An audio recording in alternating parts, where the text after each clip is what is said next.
राहुरी विधानसभा पोटनिवडणुकीच्या पार्श्वभूमीवर राजकीय हालचालींना वेग आला असून भाजपने देखील आपली रणनीती अधिक आक्रमक केली आहे। निवडणुकीच्या तारखा जाहीर होताच मुख्यमंत्री देवेंद्र फडणवीस आणि राधाकृष्ण विखे पाटील यांनी कार्यकर्त्यांना तात्काळ कामाला लागण्याच्या सूचना दिल्याची माहिती भाजपाचे युवा नेते अक्षय कर्डिले यांनी दिली आहे। या प्रसंगी बोलताना कर्डिले म्हणाले की त्या अनुषंगाने आम्ही संपूर्ण मतदारसंघ पिंजून काढत आहोत। ही केवळ निवडणूक नसून भावनिक लढाई आहे, त्यामुळे जनतेचा कौल आमच्या बाजूनेच लागेल असा आम्हाला ठाम विश्वास आहे। पोटनिवडणुकीच्या पार्श्वभूमीवर कर्डिले यांनी मतदारसंघात भेटीगाठींचा धडाका लावला असून विविध गावांमध्ये जात कार्यकर्ते आणि नागरिकांशी थेट संवाद साधतायत। स्थानिक प्रश्न जाणून घेत त्यावर उपाययोजना करण्याचे आश्वासनही ते देत आहेत। या प्रसंगी पत्रकारांशी संवाद साधताना त्यांनी पक्षाच्या विजयाबाबत आशावाद व्यक्त करत भाजपाच्या कामावर आणि नेतृत्वावर जनता विश्वास ठेवते असा आशावाद व्यक्त केला। जशी जाहीर झाली त्याच्या दुसऱ्या दिवशीपासून आम्ही मतदारांची भेटीगाठी घेतो। तसं तर आम्ही सतत 12 महिने आणि 24 तास जनतेच्या संपर्कामध्ये असतो। सुख दुःख अडीअडचण प्रश्न आमचा सकाळचा रोजचा साहेबांनी चालू केलेला 30 वर्षापासूनचा जनता दरबार चालू आहे।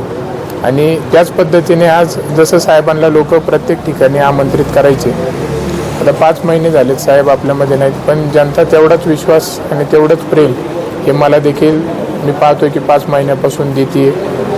आणि निश्चित एक चांगल्या प्रकारची आम्ही वाटचाल आता या माध्यमातून करतोय, जनतेशी संवाद करतोय, त्यांचे प्रश्न जाणून घेतोय किंवा भाग वेगळे आहेत आणि भाग वेगळे असल्यामुळं प्रश्न देखील प्रत्येकाचे वेगळे आहेत, समस्या वेगळ्या आहेत, मागण्या वेगळ्या आहेत, इच्छा वेगळ्या आहेत आणि त्या पद्धतीने आम्ही आता 17 वर्षामध्ये काम करत आलोय। तर इथून पुढेही त्याच पद्धतीने आम्ही चांगले मतदारांना न्याय मिळवून देण्यासाठी काम करू। आता तनपुरे देखील जे आहे ते मतदारसंघ पिंजून काढायला त्यांनी सुरुवात केली आहे, एक विरोधक म्हणून वाटतंय का? आता हे विरोधक म्हणण्यापेक्षा आव्हान म्हणण्यापेक्षा आता ही निवडणूक आहे। निवडणूक प्रक्रियेमध्ये ज्याच्या मनामध्ये निवडणूक लढवायची इच्छा असते तो व्यक्ती या सगळ्या गोष्टींना सामोरे जात असतो।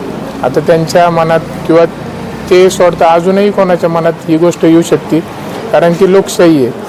लोकशाहीमध्ये ज्याच्या मनात इच्छा असेल तो निवडणुकीला सामोरे जातो आणि निवडणूक आल्याच्या नंतर आपापल्या माध्यमातून जनतेशी प्रत्येकजण संवाद करतो।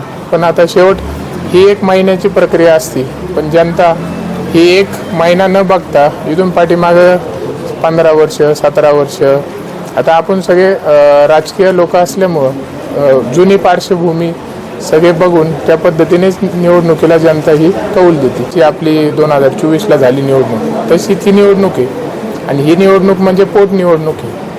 म्हणजे कर्डिले साहेब व उपमुख्यमंत्री अजितदादा हे गेल्यानंतरची निवडणूक आहे। त्याच्यामुळं जरी जाहीर झालेलं नसलं तरी पण आदरणीय फडणवीस साहेब, नामदार राधाकृष्ण विखे पाटील साहेब यांनी त्यांच्या माध्यमातून ज्याला उमेदवारी भेटणार आहे त्याला काम करायला सुरुवात करायला सांगितलेलं आहे। एसना मीडियासाठी प्रतिनिधी गोविंद फुंडगे, राहुरी।